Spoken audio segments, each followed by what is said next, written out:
Welcome to Scarves and Spikes.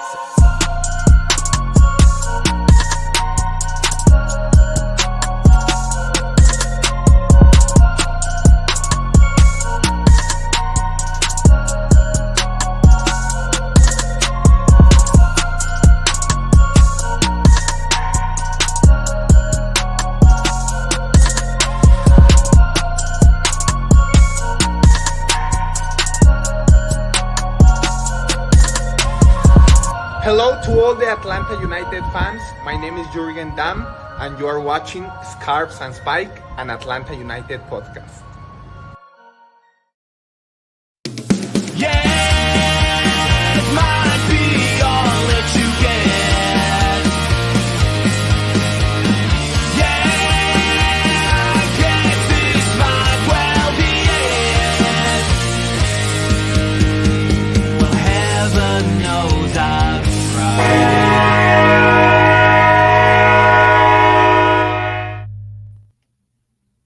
Welcome, everybody, to Scarves and Spikes on a beautiful Wednesday where there's no midweek game and we can't have sadness. How's it going, guys? What's going on? Welcome back. Good to have you I'm back. alive. Glad you made it. Breathing. Yeah. Heat's no joke. Yes. I remember I had heat exhaustion. At least that's what the claim was. But I remember her going, "Aren't you supposed to be on the podcast?" She's like shaking me, and I'm like, "I don't care." And she's like, "The team's not that bad." And I was like, "No, it's not that. I'm just dying." That's all of us at some point this season, though. Who cares? No, but good to have you back. Good to see you are alive and among us again. And I must like pain because I went out for a walk. It's still 90 out here, and I was like, "What?" Like halfway through, I'm like, "I'm an idiot. Why do I just keep doing this?" But glutton for punishment over here. I know. Yeah, right. Well, before we get started, get all the business out of the way. Scarvesandspikes.com. Got some great articles. We're back, so we're talking about games. Thank goodness we're talking about games, or maybe not. Thank goodness we're talking about games, but we are talking about games. So check the articles out there. Great stuff. Patreon.com/Scarves and Spikes. 3 tiers, $1.17, $5, $10. There's a secret tier. If you have $1 million, hook us up. I promise you it's worth it. It's worth it. One thing we do on Patreon, we're going to figure out a watch along here. It's been a little bit weird coming back. We do watch alongs here. So we got to get that figured out coming up. We got the Discord, which is a ton of fun. It's, therapy 24/7. So you just want to come in and complain and yell about things. Great. And we do an after show thing now on Wednesdays. So if you can't make it, we have recordings. You can come back and watch it. We had a really good conversation last week. And that was like me with no alcohol in me. Like I think I had like hardly any. But we talked about, just salary caps and we talked about TV coverage of MLS. It was a good time. And also, we got something else coming along on the 1st. We're going to announce a contest. We're going to give away a couple free copies of EAFC. I'm never going to not call it FIFA. Got you. But it is EAFC season. Yeah, it's coming back, so we're going to get that figured out, and we're going to give away a couple copies of that. And I think that's everything, right? I think so. I have something to share. So I'm glad that you made it back. But right before we went live, I was told about a story. Okay. And I have to share this story. It has nothing to do with soccer. It has nothing to do with our show. Oh, I thought it was going to have to do with me, and I was so scared. Yeah. Well, no, but you survived. Poor Faith the fish did not. The what? Faith the fish.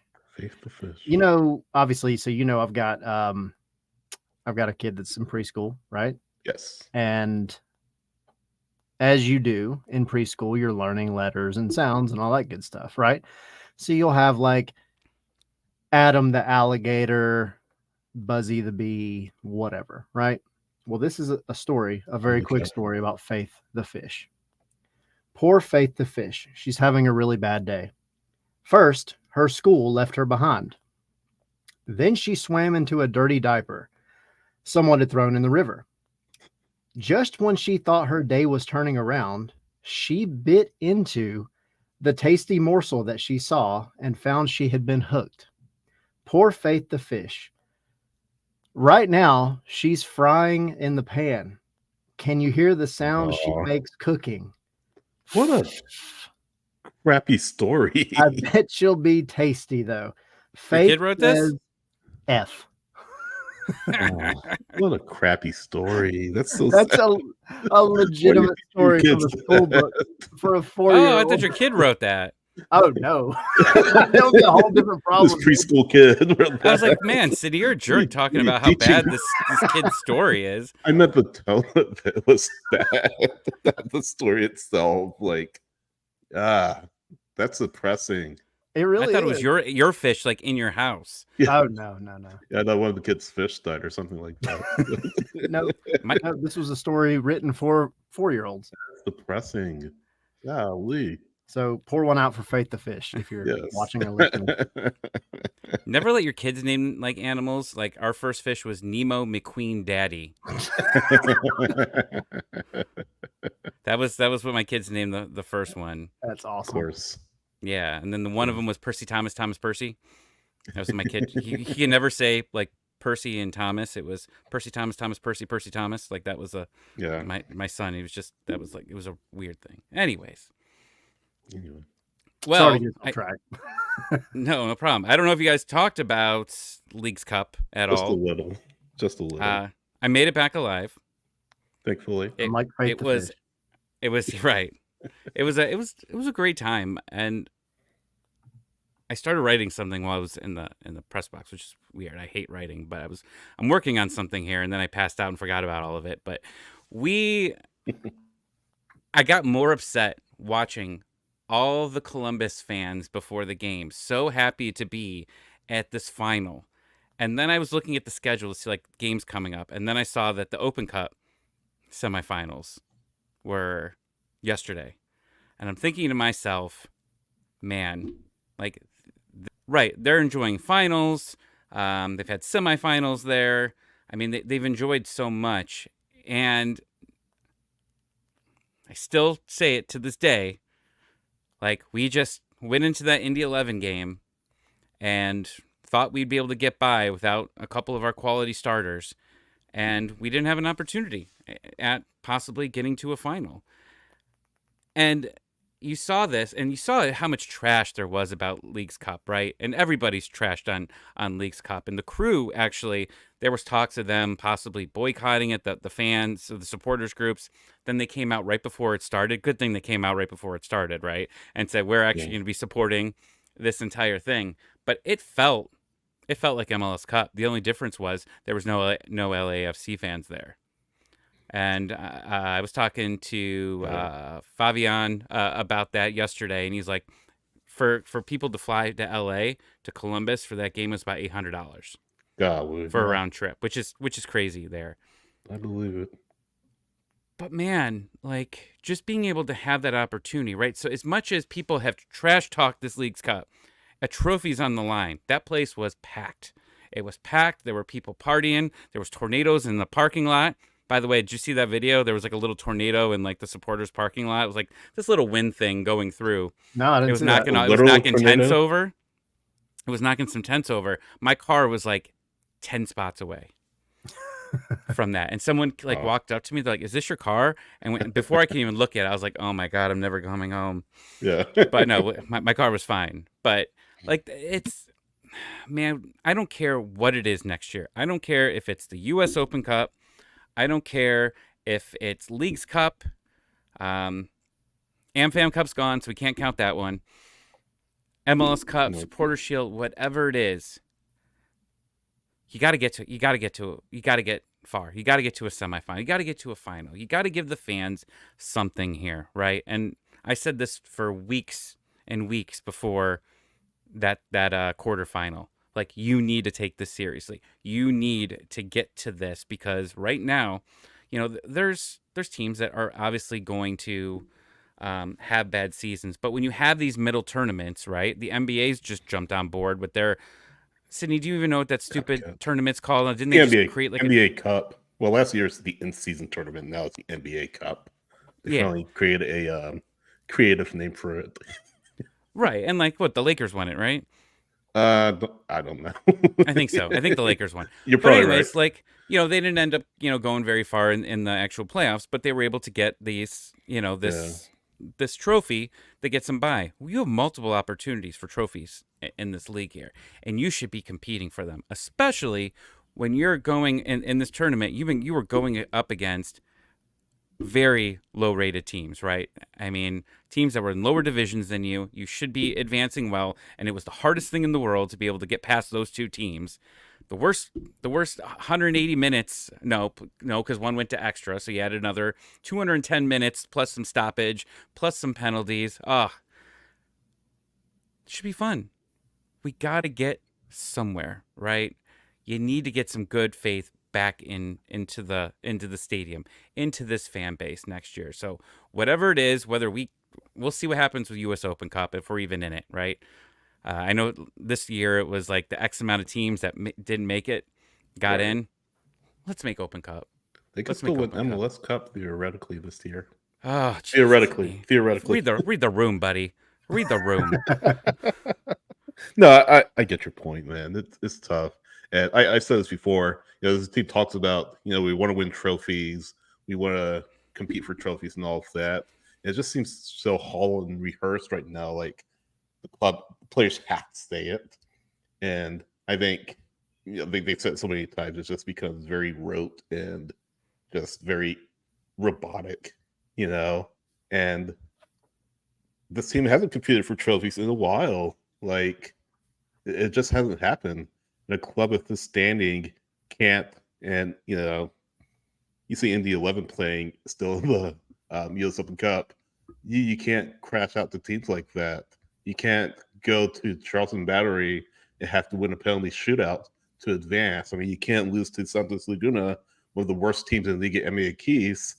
Play them to a 0-0 draw and losing penalties. I mean, you just can't do that.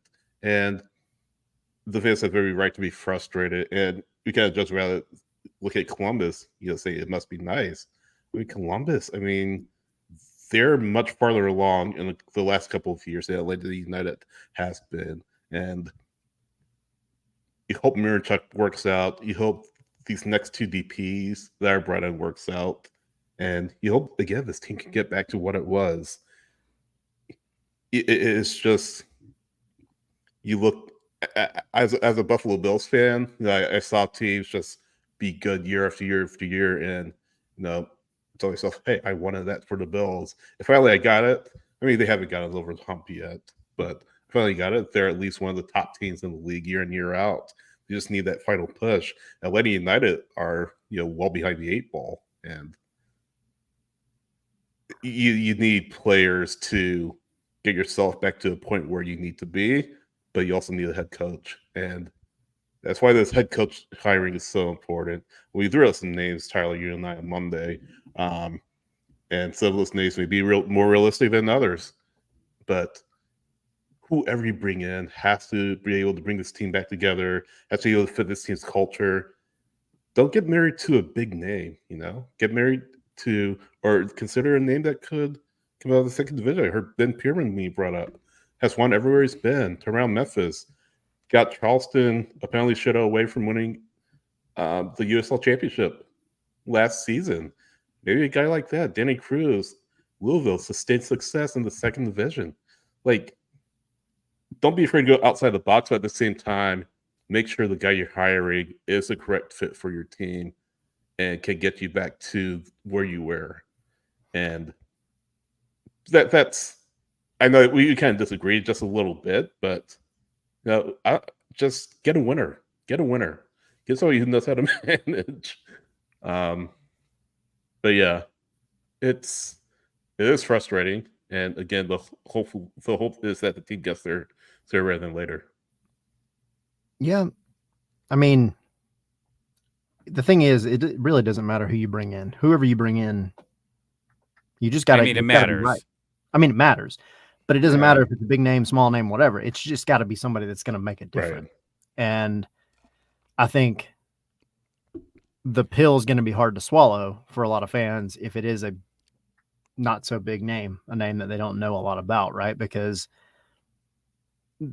people are going to throw back to Pineda, the assistant coach thing. That's what's going to happen, and that's fine. Like realistically, Atlanta United shouldn't let that make any kind of difference in who they pick, because at the end of the day, results are what matters. It could be Ben Pierman. If Ben Pierman comes in here and he wins MLS Cup, like nobody cares, right? But if he comes in and crashes out, then everybody's going to say, again, I told you so. So it's tough. It's a really tough situation that they're put in right now. Yeah. At the end of the day, it just has to be right. But then when you look at Columbus, going back to like Tommy's point and kind of tying it all together, I think Wilfred Nancy, we were kind of shouting for him to be coach of the year multiple times before he went to Columbus. He had done great things at, it was Montreal that he was at, right? Yes. He was taking a team that wasn't good and making them good. Right. And then he took a Columbus team that was good and made them freaking great and consistently great. That's the thing. Not a one-hit wonder. He's done it with multiple teams. And I think that's going to be your biggest thing, is as far as criteria, you got to find a guy that can make the mediocre better and the better phenomenal. And if they don't, check those boxes, you need to move on. Yeah. They got to get it right this time around. But we talked about it last week, and I think it irks some people, but your fans aren't going to wait around forever, right? I mean, a lot of them will come back, but I mean, you're losing a lot of good faith here, and the $50 million mark was thrown out there so many times that now people are just like, all right, I need to see it. I need to see some results here. And I went back and I tried to find this, and I couldn't. So I don't have 100%. I asked Jason Longshore to find this for me, the recording. He wasn't able to get it to me yet. I'm hoping he will. It's not on the Odyssey app, but like I saw that Garth does what he usually does, and he goes on before the game and gives some highlights, and I found it on Reddit. So before I read just a couple remarks on it, I want to say that it was from Reddit. Grain of salt. Yes. So if this is completely wrong, there's nothing that sounds outlandish here, right? Nothing. Just starting with that. Because if maybe I'll add something in there, and you can tell me what the 3 truths and a lie. Yeah. But he mentioned, that a DP deal fell apart late. I think we've heard a few rumors about that. Yeah. And that's hard to sign 2 DPs in one window, right? But obviously that there's 2 more that are available here. I think that's fine, right? He talked about that we might have a new coach, and I think that's no real thing here. I think fans were a little upset about that because he just didn't say, yeah, we're going to get a new coach next year. Like, you can't do that, right? But we hope that he's looking. I think that's still the thing that we keep asking, and I think we asked Jason when he was on a couple of weeks ago, like, was there any update on the coaching search? And there's really been none. Have we even gotten the firm there? Like, if we have the firm, if someone could just slip me a note or slip you guys a note when you go to the next game in 6 years, which it feels like that's the next game at the Benz. Like, just be like, the firm has been hired, right? Like, that's all I want to know. Because you need to be in on this early, right? You need to be, if there's any rumors of anyone leaving, or if anybody's fired early, you need to be in on that ASAP. And if your process is that you've got to go through this firm, to talk to them, like, someone just might not have a firm, bring them in and hire them, like, right under your nose. Right. You need to be ready for that. He said, that they might have a U22 slot open or 2 next year. Obviously, we know that that's probably happening. I think there was something that came out yesterday talking about Ibarra, what the sell-on is for him. Yeah. What's going $4 on? $4 million for 80% of this transfer. Move him. Yeah, I mean, you need to for both of them, and like both are having pretty good. Something back, yeah. Yeah, I mean they're both having good seasons from my understanding. Like, you might as well just move on from these guys and get the roster spots open. Yeah. But yeah, I mean, he said that it's hard to sign 2 DPs in one window. That's what we're hoping for, man. Like, right. And I guess I get worried about that maybe they just go get one in the winter because he loves the summer so much. But like, that's the thing though. You need to be getting out to a strong start, right? You can't just be hoping to be able to stay alive here. And it's not just because, you know, the Seattle thing, right? Like, we're going to stay above water until this point, and then we're going to add someone there. Like, you need to be able to find something here that can get you and the fan base back, right? You know, I hate this stupid reference. I just keep saying, but make Mercedes-Benz a fortress, right? Yeah. You need to do that. You need to do that. And there's only one way of doing that. Win games. And that's getting the fans, right? The fans are the intimidating part of going into Mercedes-Benz Stadium. Yes, the team, when it was good, obviously it was. But, I mean, you would hear players a lot the first couple years say, I went in there. One, the building is crazy, right? I mean, it's one of the nicest buildings in the world. Then you add in a team that is unstoppable, right, at home for a couple years. And then you add in it that it's almost sold out every single game, and they're loud as could be. You can't think, and next thing you know, you're down 2-0, and then you're just pulling the guys and going home, right? Like that's the formula that was there for a long time.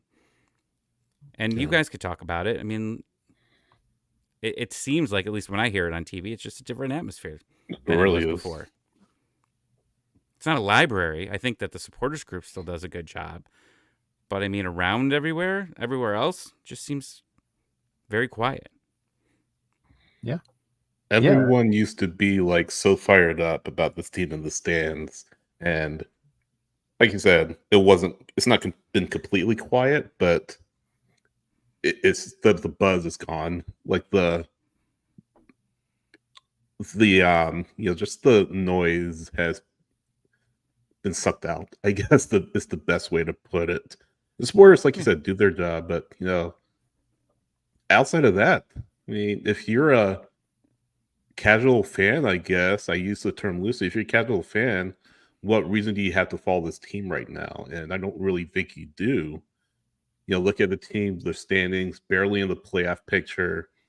No really star standout players, and the star standout players you had are gone. Like, you're losing games 2-0 to LA, which, I mean, we kind of all saw coming, right? But if you're a casual fan, if you're not like a diehard OG Atlanta fan, what reason do you have to follow this team? And I think that's something the front office has to rectify. And Tyler, you've been there too. I mean, you've heard it. You know what it's all about, like Danny said.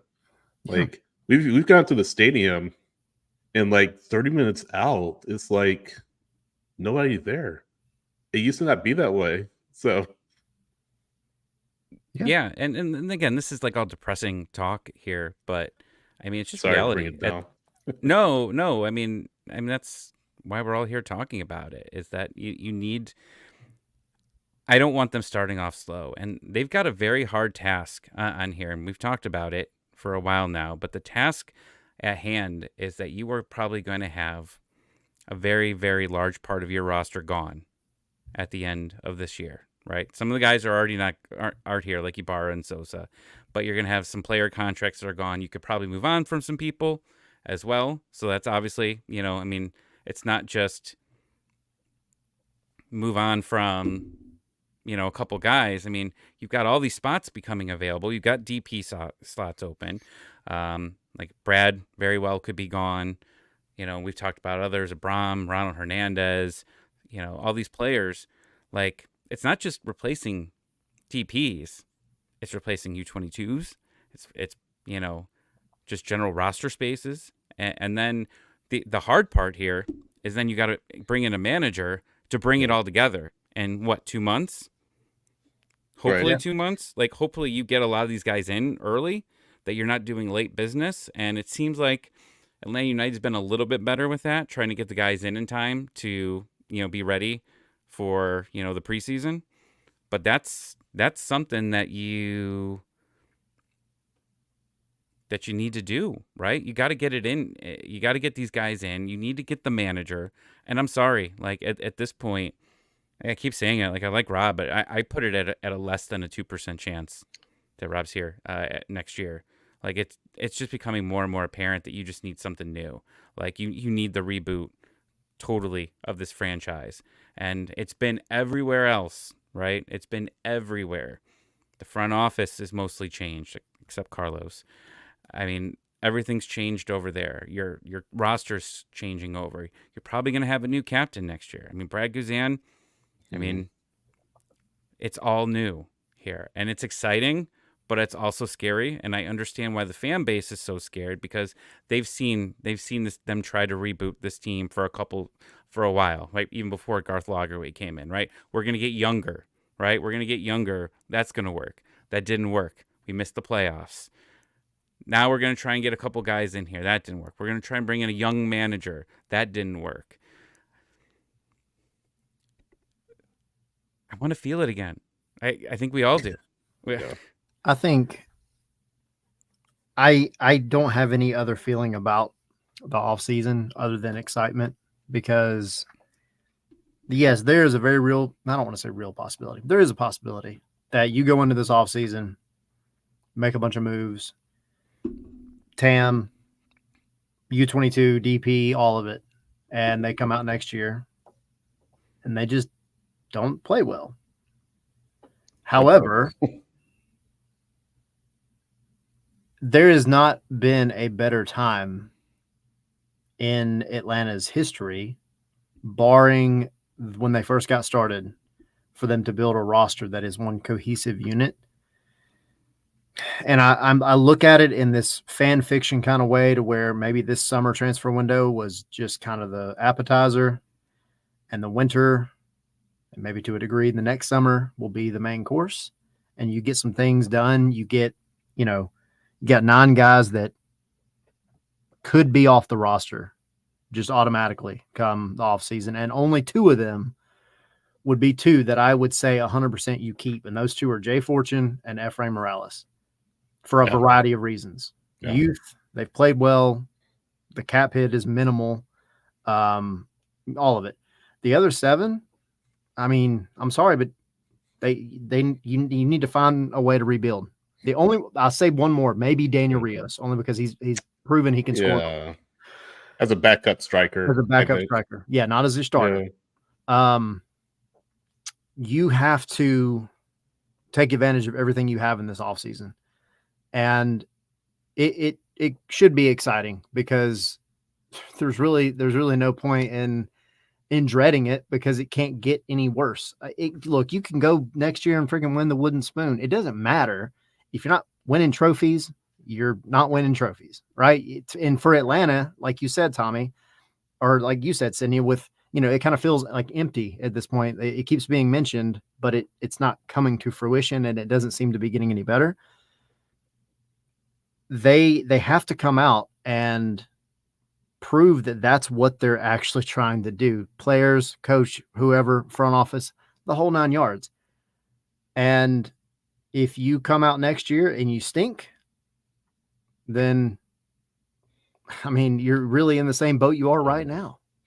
I'll throw this out too. You have the expansion draft coming up, so you have some decisions to make when that comes. Yep. San Diego will have their choice of X many players from each team, except one, I think. So that's something that you have to think about. But yeah, I mean, you have contracts coming up, expiring at the end of the season, and I think along with that, you could make some trades. Get some cash, or maybe trade for some assets to make your team better. There are a few players that I can think of could be involved in that, but no, absolutely, this is going to be a big winter window, and not for the transfers, but for the players, like you were saying, Tyler, are out of contract. There are some decisions that the club needs to make. And in the case of Fortune and Morales, I pulled up the roster profiles. They're under options for 2025 and 2026. I fully expect Fortune and Morales both, like you were saying, to have those options picked up at least for the next year. Fortune maybe for the next 2 years, because he's already shown what he can do. Like we mentioned it on Monday, he was as good on Monday as he's good on Saturday as he's been at any point this season. So can you build that young core? You saw it in Seattle. you have this core of young players that came in and were able to prove themselves at the lower levels, and then we're able to find themselves contributing at higher levels. So hopefully you can get more of that. You're seeing that with Fortune. You're seeing that with Morales. You're seeing that with Cobb. Um, you're in a decent spot when it comes to younger players. Just the older players, the key contributors that you have to get right. And yeah, this is big. This is big in the winter. I don't think, the can's being kicked down the street or anything like that, but Garth Legway has to start proving himself. He's brought in for his prowess, his expertise in MLS. And for now, I would say he doesn't have a lot to show for it. I mean, it's still early on in his tenure, I guess, but right now there's a lot of frustration around how he's managed things. And I feel like a lot of fans are justified in their feelings around him for now. He could totally turn things around.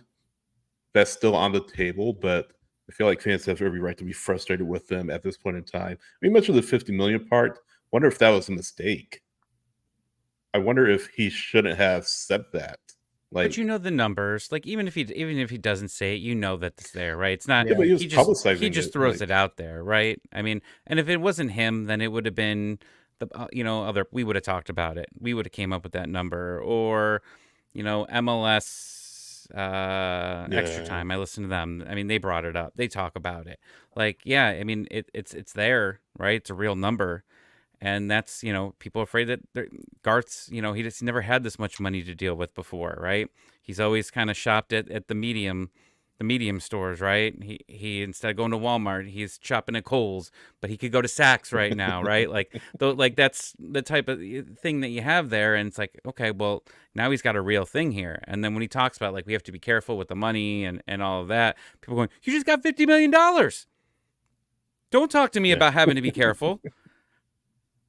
And I think that's the thing is like you see some of these rumors and they're like, yeah, but is that really a DP? Like, is that a guy that we want to put into a DP spot? And that's, and unfortunately right now, before, like when you question maybe the front office sometimes early on, right? Real early, it was like, okay, well, we really shouldn't question them. But they've really haven't given us a lot of reasons to trust them over the years. Now you're getting some better players, right? I do think that we've been signing much better players as of recently. But it's still you're still dealing with some other issues. I think you're still dealing with some coaching, some managing issues. I don't think we're getting a right amount out of some of these guys that we could be.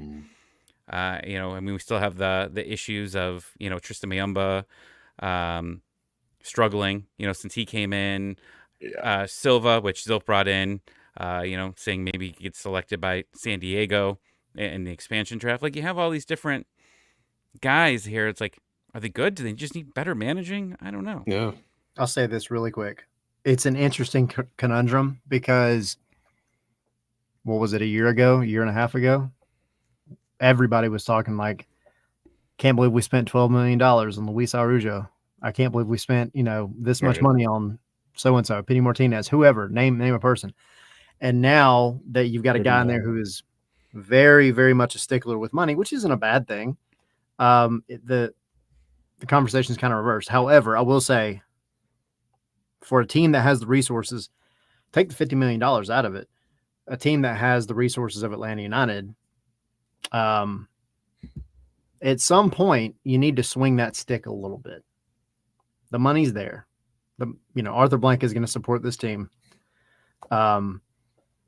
If it takes another $2 or $3 million to land a second DP in a window, do it. Do it because you've got other things that you're placing in the club to make the whole team successful. If you get the right coach and the team becomes successful, that $2 to $3 million extra maybe for that player becomes worth it immediately and then some. So anyway, I'm not a GM. I'm not getting paid that money. So whatever. That's just my 2 cents. Play one on TV though. I do. And yeah, with a controller in my hand. Right. And you brought up Luis Araujo. You owe I'm the gonna square get my jar wallet. $1. So we'll have that. So while you go get your pennies and all that in to get the money in there, got a guest. coming on. I think the last time he was here, he was on set. I'm pretty sure last time we talked to him, he was on set. Yeah. Because I was Googled, because we had a lot of people on here. I always remember, but it doesn't look like he's on set today. But hey, Bukaty, how's it going? What's up, guys? How are you? Hey, Nate. Good to have you back. How are you? Yeah, it's good to be back. And when you guys were saying on set, at first I was like, "What are they talking about?" I've never been in person with you guys. And then you're talking about the CBS Galazzo set, I think, right? Is that where I was when I did it? Yeah. Well, not as glamorous right now. I'm in my closet, my wife's closet / office. Yeah. We have I was just actually thinking when I signed on with you guys that nowadays anytime you see some sportscaster doing their podcast, it's like you guys, you got your scarf wall behind you, you got to have some props. Right. I got nothing for you. I have a whole scarf wall in the basement with a million different scarves and all this stuff, and I don't have any. I need to set up a studio, right, if I'm going to be doing stuff like this. Yeah, unprofessional on my part. So you're good. No worries.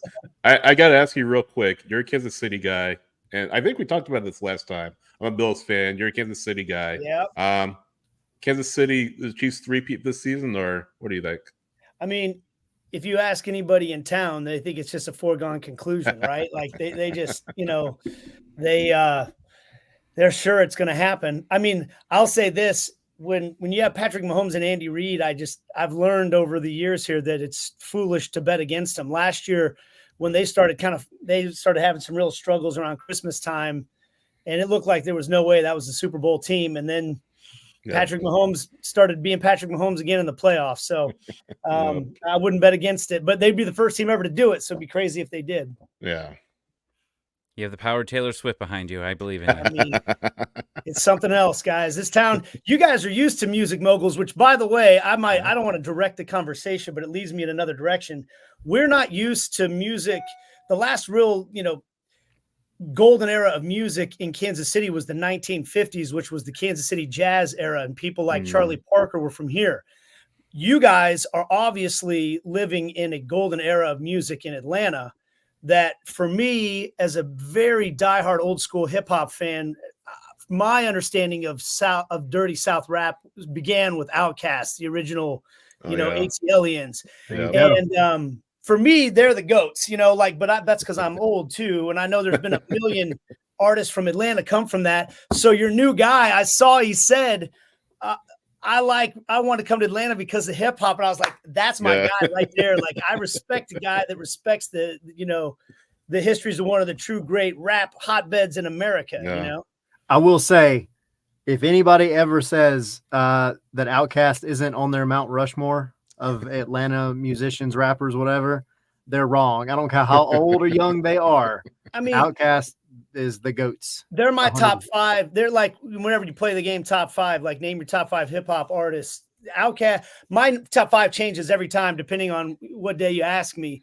But I swear Outkast is almost always in the top five, like worldwide, not just Atlanta, But anyway. Well, before you came on, we were just finishing up about Leagues Cup. Okay. And what'd you think? What'd you think of the entire tournament? Do you guys like college basketball? I do. You guys into college basketball at all? March Madness? Yeah. Oh, yeah. I love it. Okay. I'm a Kansas Jayhawk, which means like we're as insane about college basketball as people in your region are about college football, right? Yeah. And so, in fact, I'll never forget watching the University of Kansas lose in the Final Four to Maryland in Atlanta, Georgia, in the Final Four in 2002. And when you're a diehard fan like that, you remember every tournament, right? Like you remember where you were when your team lost, who they lost to. My reason I'm bringing this up is because sometimes there's an NCAA tournament that just captures you. And the way the bracket falls and the upsets that happen and the big teams that are involved in the end, you're like, man, what a great tournament. That was fun. And then there's other times where it's just like Kentucky beats everybody by 20, and you're like, I mean, it was March Madness. I enjoyed it. I went to my watch parties. I filled up my bracket, but it wasn't very satisfying. It wasn't as exciting. And I feel like that's kind of what we got this year in Leagues Cup. Last year was magical for me, I thought it was amazing. Like I came out of last year's Leagues Cup going, that was great. Not enough people know about it or care about it yet. But if we keep having tournaments like this thing's going to catch on and people are going to realize, man, you're missing out on some great action. And then this year, it just kind of fell on it. It was just kind of a dud tournament. And when I say that, please don't take, like, I'm not saying that as a criticism of the tournament itself. Sure. I'm saying one year you got a great one, and the next year it's like not enough Mexican teams advanced.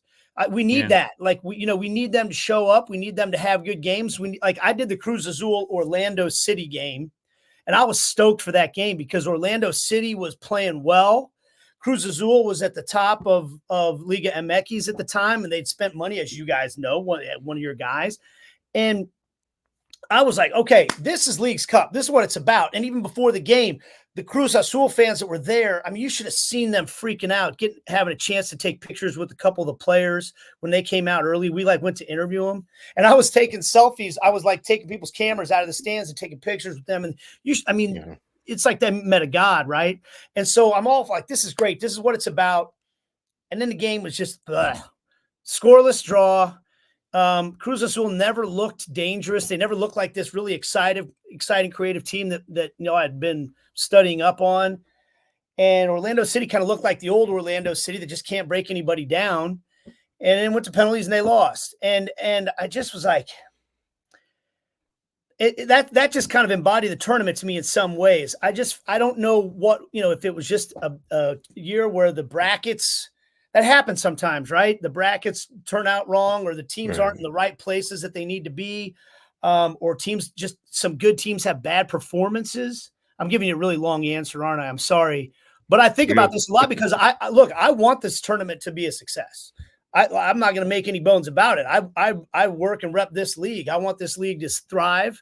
I think that the concept of a tournament that ties us with Liga MX has the potential to be something amazing because no one else is doing it. And we're the only two leagues in this region that have a chance to be big, right? And so the more we prop each other up and use the strengths that each other has, maybe we can make ourselves more of a global power, regionally. But it just didn't have it this year. And I'm hoping it was just one of those things where it's like, the bracket didn't work out. I think they'll keep tweaking it and try to make ways for it to be more equitable for the Liga MX teams. I mean, they already made, I think that's what's disappointing is that they made some concessions for the Liga MX teams to try to make it more palatable because they heard the complaints last year and then they came out and just laid an egg, and I look, I understand they're not playing games in Mexico. It's not the same, making a home base for them is not the same, but I felt like they could have given a little bit more this year. Or maybe it was just the way the tournament fell, but long-term, I still hope that was just like one of these, and then we're going to do this and it keeps going. Was that way more of an answer than you wanted? I thought it was great. I mean, Messi last year, really that captured everyone's excitement. That was like when he first comes in here and you don't have him, right? Yeah. Like that's like doing the NBA midseason tournament and not having, LeBron in there, right?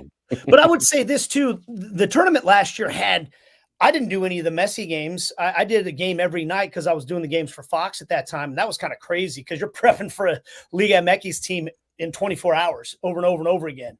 And it was fun to do that. But I remember watching games where tussles were breaking out between the teams and the games were high scoring and it just, for whatever reason, and there were a lot of penalty shootouts this year, but it just didn't seem to have the same oomph.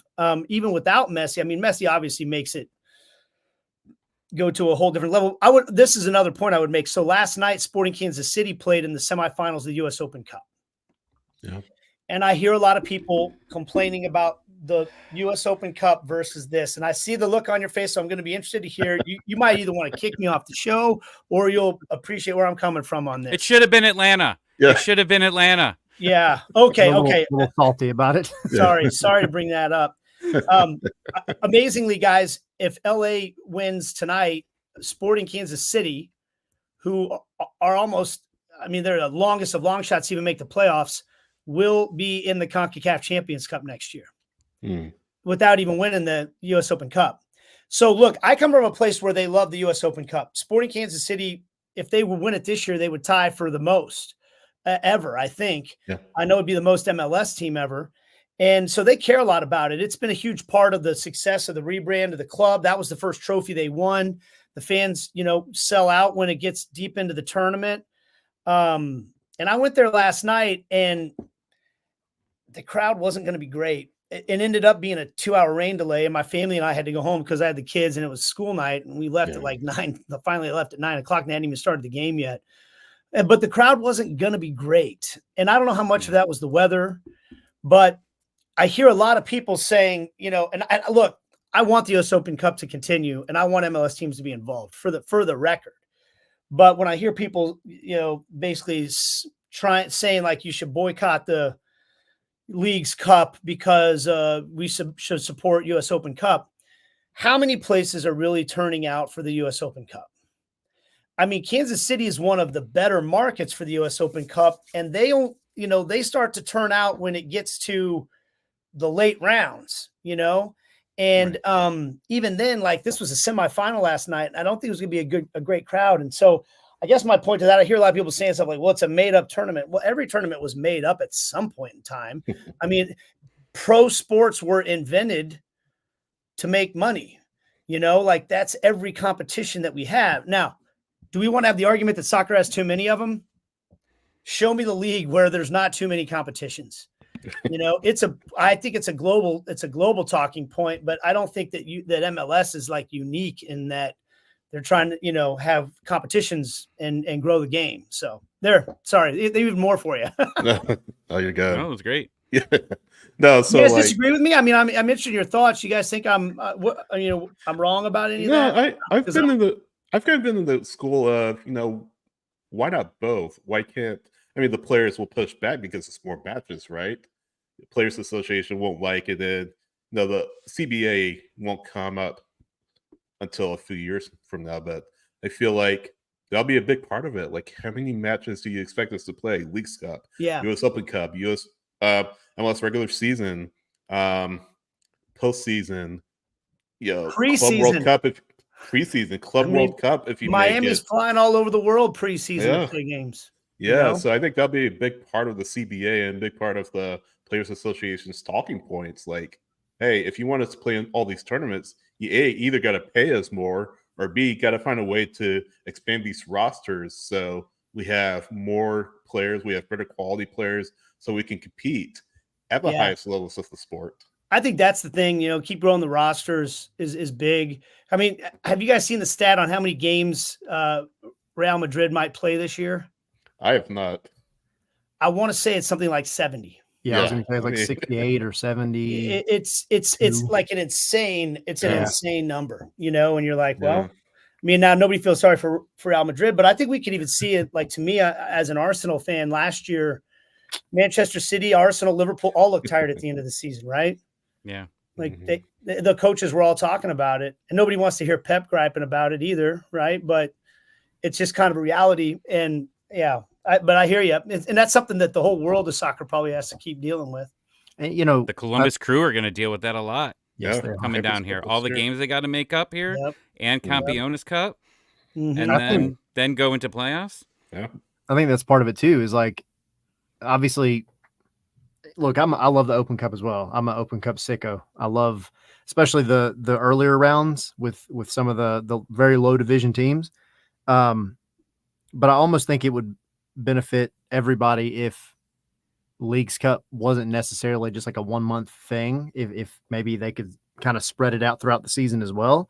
And I know that kind of takes away the pomp and circumstance from it, but it between that and then MLS not really falling in line with some of the international windows, I think that's where things get a little sticky. And I don't know. I mean, it's always going to require some kind of tweaking and figuring out, and things are going to have to be altered every year. But it's, again, I'm a sicko for all of it anyway, so I'll take all the soccer I can get. I do feel bad for the players though sometimes. Yeah, I mean, look, that's I get you on that. I guess I think the league deserves just an incredible amount of credit for how much this sport has grown in this country. over the time that it's existed, you know, because growing the game, you guys know, because you're part of this community, growing this game in this country is different. You know, like I meet a lot of people in my line of work now that are from other countries, and they don't really understand that when you go to Atlanta on a Saturday, there's some people that are excited to go to the Atlanta game, like a lot, thousands and thousands, but there's a whole lot of people in town that are excited about the Braves, you know, or excited about the Falcons, or excited about University of Georgia. Just like, you know, and in other countries, like that doesn't exist. There's nothing else.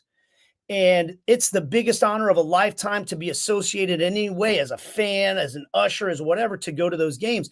And that's just not the mindset in this country, because we kill it in sports. You know, we got so many good ones and people love them. And so to grow this game here to a point where it can be respected globally is a different challenge than anywhere else in the world, for my money. And so what they've done, they're trying things, you know. And I want somebody to try things. I don't want somebody to just sit there and be like, well, it is what it is. I mean, let's just do this, you know? And I like that. And I like that about the league. And I think it is like, you guys have players that are a part of the global landscape of soccer, right? That have come there, that have played for you, that have won World Cups. I mean, shoot, you know, so that's growth. That's growth. Yeah. So, yeah, as we talked about Leagues Cup, and as the book is kind of closed on that for this year, you know, it's back to MLS play. And it's funny, you know, we'll be playing a match on Saturday, and then there'll be a 2-week break. So yeah, that's another conversation we need to have for another day. But but Atlanta have 8 matches left, and it's a derby against Charlotte FC. Kind of a nice little rivalry going on that has really grown over the past couple of years, ever since really Charlotte came into the league. What are your initial thoughts on the match? Charlotte are in 6th place, I believe, as we speak right now. Of course, Atlanta are in 9th. So I guess looking at Charlotte, looking at Atlanta, what are your initial thoughts? So I want to ask you guys before I even get into that. This, for the record, this will be my first time calling Charlotte this year, which is, I love getting the chance to call everybody through the course of the year. There's so many teams that you realize, like, gosh, I haven't seen these guys yet, you know, and it's been a while since I've had you guys. So when I saw it, I was like, you know, I'm reading up on it, and I'm seeing all the references to the derby match and the rivalry. How big is this one compared to Orlando? Or like, what's like, just can you guys describe for me from a fan standpoint what this rivalry means? Yeah, I mean, and Tyler and Dominic, definitely keep me honest here. I feel like the Orlando kind of derby was a little bit manufactured, more so on the part of Atlanta and Darren Eales more than Orlando. Orlando were kind of like, oh, these guys are plastic fans or whatever. But I feel like as teams like Nashville have come to the league, as teams like Charlotte have come to the league, it's become more organic, and you see that really derby feel kind of start to increase. I mean, of course, Charlotte is the newest team out of the 3, but I feel like that's grown a lot, and I feel like Charlotte and Nashville are kind of more rivals than Orlando is at this point, based solely on sole proximity, of course. But yeah, it's just kind of like the matches between the two teams, especially Nashville. It seems like every time Atlanta and Nashville play, something weird happens. Atlanta and Charlotte, they've been kind of back and forth about who's the king of the South or queen of the South or whatever. So it's good to see. It's fun to see those fun little rivalries pop up. And, you know, it's great to see it, especially here in the Southeast. We were talking about college football earlier. Yeah. Great to see it in college football country. Saturday, so many people will be at Bank of America Stadium on a college football day, like in the Southeast. That's unheard of. Or soccer match. I'll say this too. When we're in the press box, the away supporter section is quite literally right below us. And so we get a pretty good viewpoint, and you can hear everything of how the away supporters show up. And when Charlotte showed up earlier this year, it was about as loud of a rivalry game as I think I've heard in Mercedes-Benz Stadium. Yeah. Okay. All right. Nashville, like Sydney was saying, Nashville's always great. I kind of I don't know. I go back and forth. Sometimes I'll get Nashville a little bit of the edge. But Charlotte, man, the fans hate each other. The fans hate each other. And Atlanta sent, I want to say it was just over 1,000 or 1,500 last year. Mhm. And I know they're sending a couple of busfuls this year. And so that one's very organic as opposed to like what Sydney was saying. The Orlando one, for the first few years of existence, it was all Atlanta. And it was Darren Eales, the former president, doing silly, trolly stuff like buying a billboard right next to Exploria Stadium and trolling the fan base. So it was kind of manufactured. Don't like each other. They don't like each other. I'm not saying that they don't like each other, but the Charlotte, Nashville are I think the two bigger ones right now. And don't forget, I was going to say real quick, Anton Walks, right? I mean, as soon as the rivalry was like starting to build up, that happens. Yeah. And then it's like, we can't hate each other right now. Right.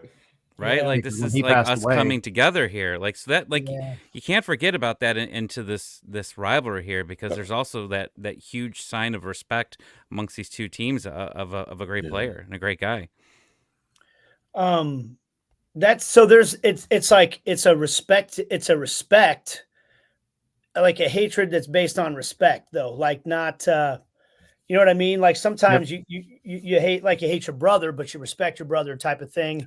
You want to beat him real bad because you don't want him to have bragging rights over you. Yeah. How far is Charlotte from Atlanta?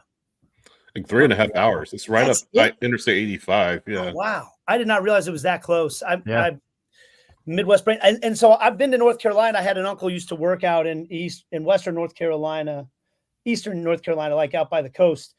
As a meteorologist when I was a kid. So I went out there a lot, but I've never been to Charlotte, and everyone says it's a nice town. So I'm excited to go there. I'm excited to see the city.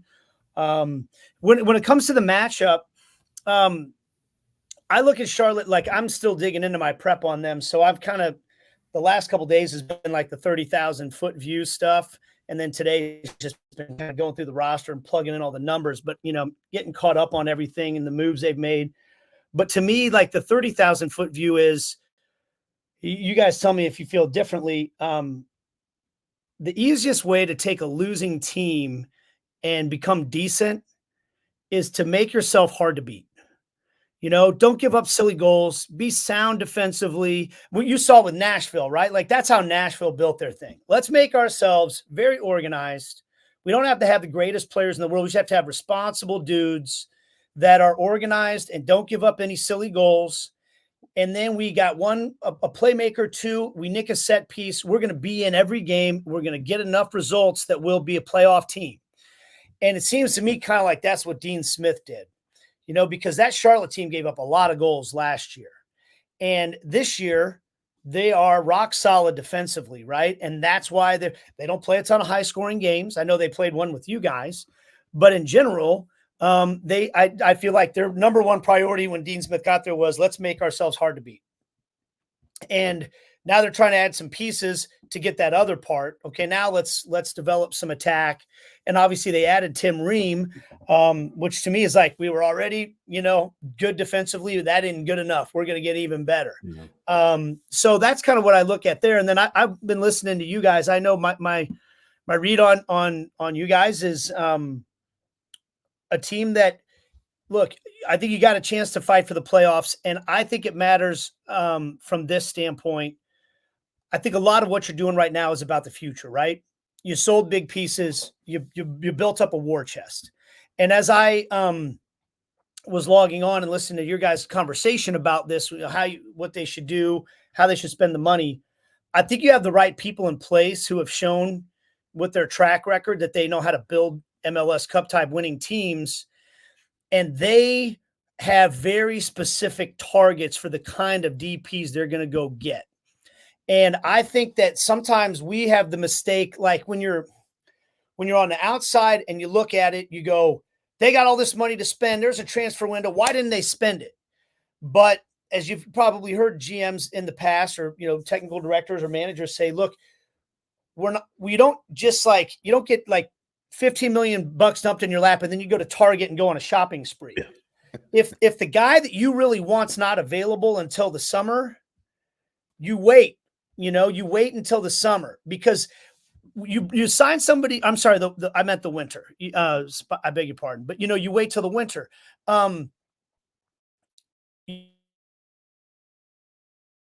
For when different, and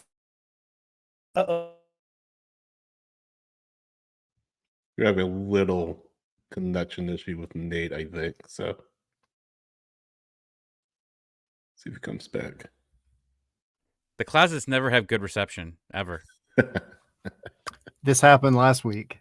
Yeah. It feels like just this new thing. All Nate, right. I don't know if you can hear us, but if you can. I think we got him back. I think Can we you got hear you us? back now. He's but you cut back. out for a second. I don't know if that was on mine. I'm sorry, guys. Maybe You're the good. computer No got worries. tired of my long-winded answers. No problem. But I think that I don't know. Can I just pick up where I left off? Is that all right? Yeah, go for it. Yeah. So I think that you want to be judicious about the designated players that you sign and that the money that you spend, because as you guys also know, if you waste the DP slot, you really put yourself in a bad spot in this league, And so I think we know this. You got an ownership group that is willing to spend money.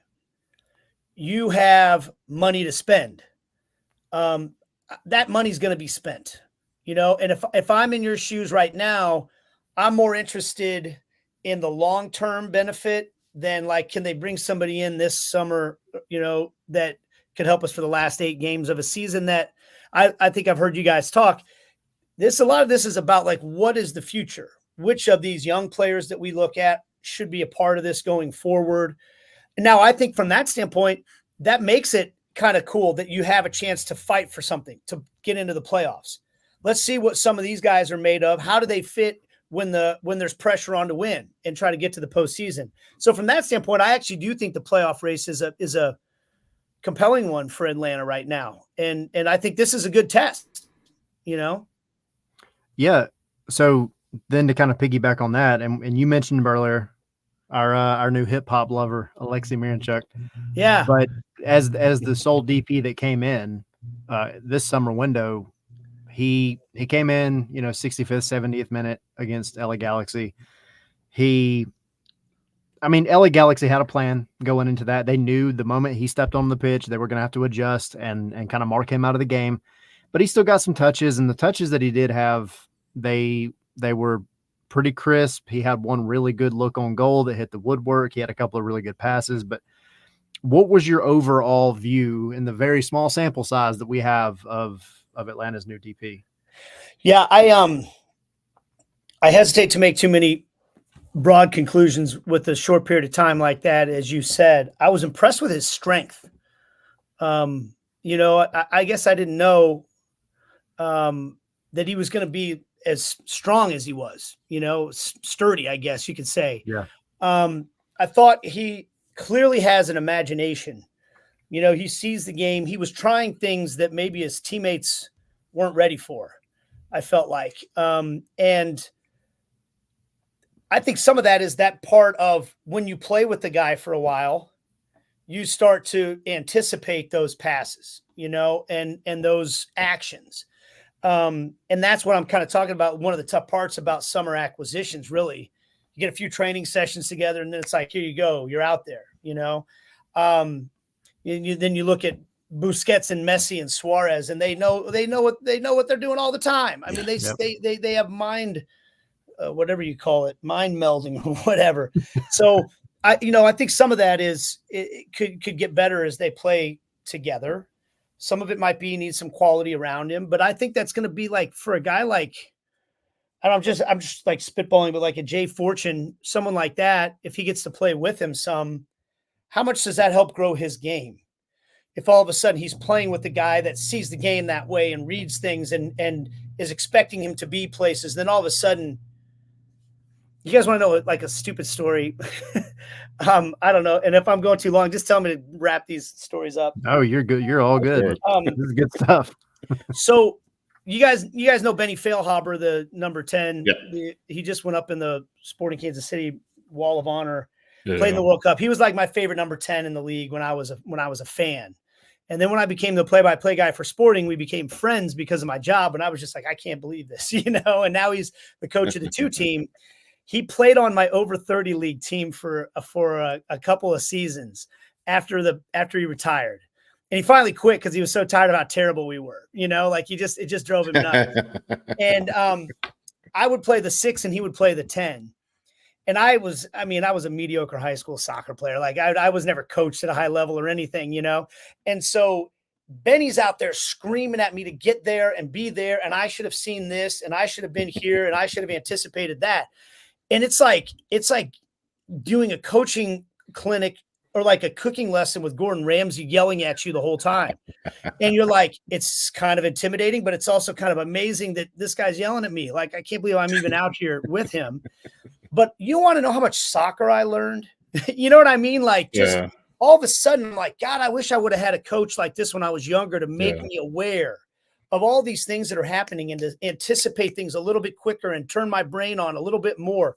And I just wonder for young guys playing around him, if maybe that'll help them. You know what I'm saying? Like, I think that could be something that really they grow with as the season goes on. That would be my hope if I'm an Atlanta fan. Yeah, and something definitely to look at, as the season goes on. You brought up a great example of Jay Fortune, who had a really good game against LA on Saturday. So I know we're excited to see what he can do as he gets older. He gets more playing time underneath him, and maybe learning from Miranchuk can get him, continue on the right direction. So look at Atlanta, looking at Charlotte. I know you're still doing some game prep for both sides. Charlotte, of course, have a very sturdy defense under Dean Smith. Atlanta struggling to score, maybe struggling to put it all together. It seems like they've struggled to put it all together all season long. What do both teams need to do really to get a win on Saturday? Oh man. I know you guys will be able to correct me if I'm wrong on this, but Charlotte came up with a little bit of high pressing against Atlanta last time out, if I remember, in the second half, and it really kind of caused some problems for Atlanta. And I'm curious to see, and am I wrong about that? That's my recollection of the way that. I was going to throw this out there as well. The first half, Atlanta ran Charlotte ragged out of the wings. Yeah. And they really, really caused problems out wide. Yeah. But then after the half, Charlotte adjusted and they really started to press Atlanta. And Atlanta historically hasn't done well against any kind of press. Right. And you saw what happened. Yep. So refresh my memory. Did Caleb Wiley play in that one? Yeah, he did. So we know what Caleb Wiley's been able to do against Charlotte, So that could be a big difference right there, right? I think I'm just going to be interested to see, does Charlotte decide, hey, we pressed them in the second half and look how it turned out. Let's just start that way. Or do they might have a different idea on things. They might look at this Atlanta team a little differently than the one that they faced last time around, because both teams have changed a little bit, right? Since last time around, maybe a lot more than a little bit. Yeah. So I think that's going to be the thing that I'm interested to watch is, how does Dean Smith want to approach this game? Does he look at it and say, yeah, that worked, let's do that, and just get out in front, or does he say, nah, this is a different Atlanta team, maybe we take a different approach? I'll be interested to see that. You got a guy like Tim Ream. Yeah. Exactly. I got to throw that name out there. I don't like Charlotte, but I'm a big Tim Ream fan, and I hate to see him playing for those colors. How can you not be a Tim Ream fan, right? I know. The guy ages like fine wine, man. It's crazy. And I mean, you can start me on a different rant, but I'm so glad that Pochettino is here, because I think that the free rides are over for certain guys that just are penciled into the lineup every game. Yeah. And I think Tim Ream was the antithesis of some of the young guys that had not really ever established themselves as pros or as first team guys at their clubs that are just written in because they're at a big club in Europe. Yeah. Tim Ream earned every single thing he got every step of his career. And I love guys like that. Yeah. Man, I love guys like that. Preach. Yep. So what do you guys think? How are you feeling about the game? Gross. Not very optimistic. Gross. It's been a rough season, Yeah. right? It's been a rough season for us. It's been a lot of ups. I mean, more downs than ups, and some of these wins have been unexpected, right? Like our two crazy wins were against Miami and Columbus, and then just like, okay, well then you play Santos Laguna to a 0-0 penalties, and it's like I can't even I flip a coin and it's still not going to get right. Yeah. Well, that means you got a shot. I mean, that means this game is going to be. You don't know what's going to happen. Who's going to show up? That kills you. Yeah. Yeah. Well, so, as well, I was going to say, as we start to finish up here, we're getting towards the end of the year, the end of the season, and we're slowly starting to see who the MLS Cup favorites are, right? And you got the LAs, you've got the Ohios, and then you got Miami, right? Yep. It's August 28th, 8:11 p.m. We're holding you to this. Who's winning MLS Cup? Well, they always say you should go with your gut. The first thing I thought was Columbus. Yeah. They're the best. They're the best team in this league. Yeah. I started to hesitate because of what you guys pointed out about, all the games they've got down the stretch, and, will they stumble because of that? Will it wear them out? Whatever. But I think Wilfred Nancy knows how to handle everything. I mean, he's the best coach in the league. He's incredible. It seems like everything they're doing turns to gold right now. They're just incredibly fun to watch. Obviously, Miami would be, like, a lot of people would say, you're just a fool to pick against Miami. And maybe I am. Like, maybe when Messi gets back, it's just a coronation. But I think Columbus is the best team in the league. And I think the fact that they went out again against an improved LAFC side from the one they beat in MLS Cup, and they handled them. I know it's on their home field. They handled them. And I think on the West, the whole El Tráfico thing's going to be great. I hope that's the Western Conference Final.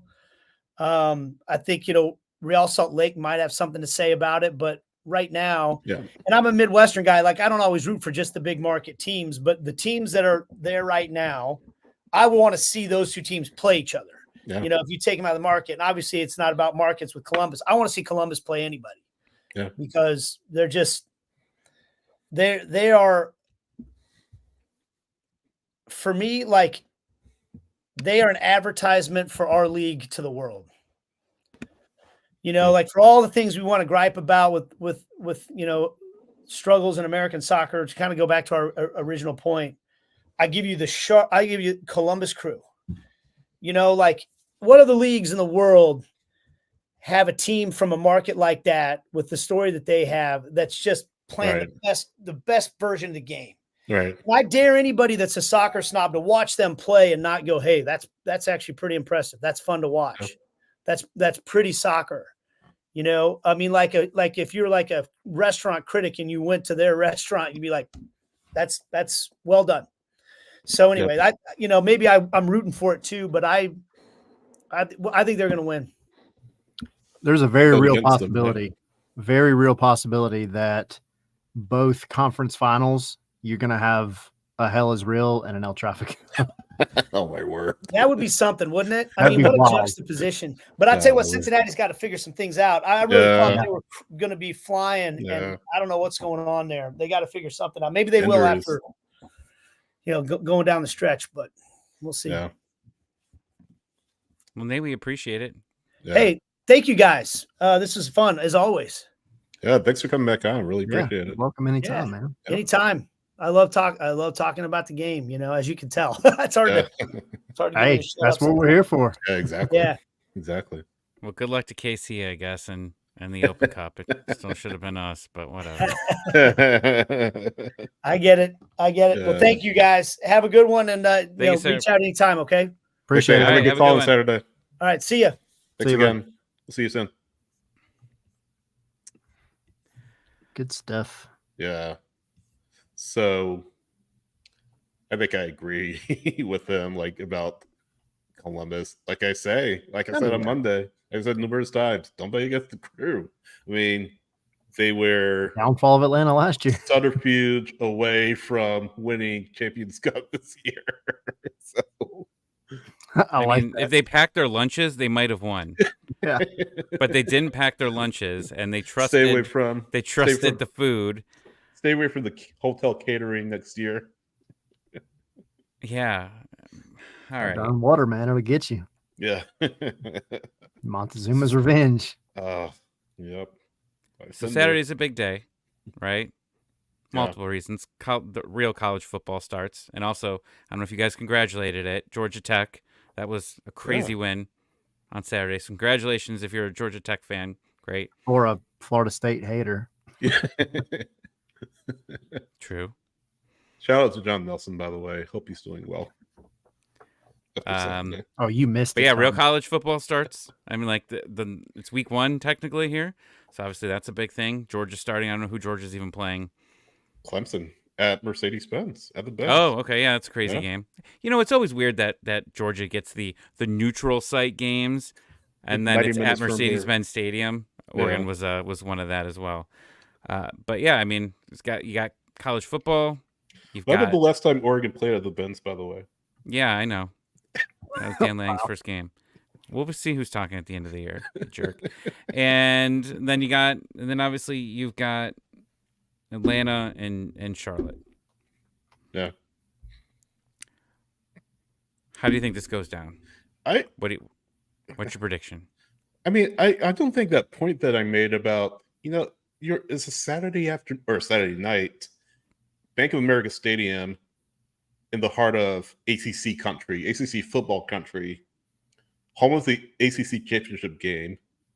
You have, I'm pretty sure it's a full capacity match out there, but it's going to be, I would imagine, a sellout. And you have that many fans in that city on a Saturday night watching a soccer game. I mean, it's unbelievable. Unbelievable. It just speaks to the power of the sport and how it's just captured the imaginations of folks here in the Southeast. It's incredible. So I think that point can't be overlooked and overstated. As for the match, we've talked about it, numerous times, the defense under Dean Smith. And it's kind of funny. We've mentioned Dean Smith. People named Dean Smith in the state of North Carolina have generally fared well. Yeah. Done all right. Yeah. But, 28 goals allowed. That's among the top of the league. Tim Ream being added in to the lineup, that's obviously a plus. I mean, that veteran presence, he's been everywhere, played in a World Cup, played in some of the biggest leagues in the world.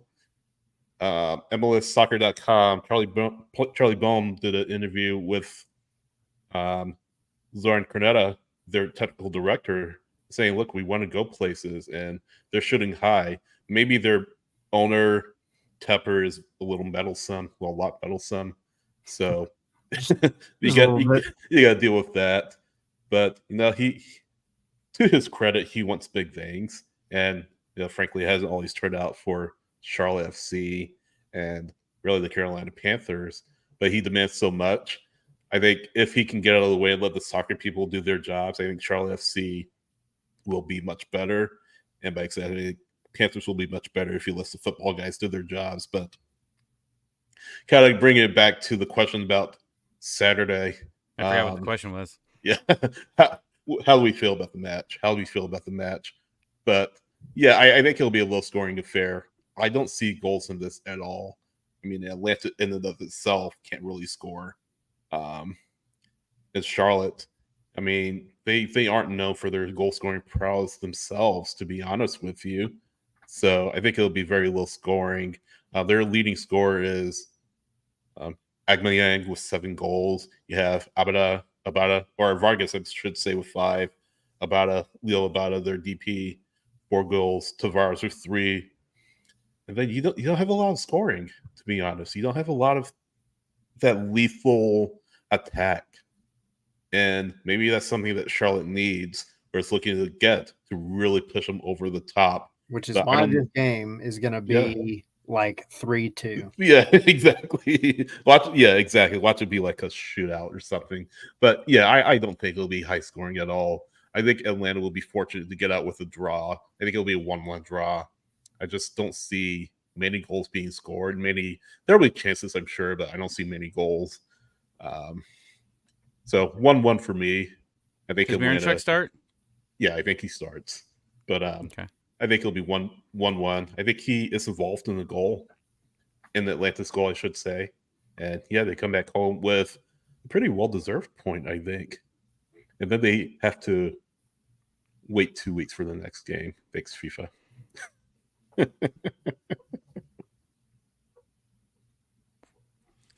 Anyone else want to go? I'm thinking. I asked the question, so I get to go last. Yeah, you do. You're right. Milan said 1-0 Charlotte, which is fair. I was going to say 1-1. But then the more I thought about it, the more I just feel like this is going to be a stupid, ridiculous match. And here's why. Because hours later, I will be getting on a boat to go away for a while.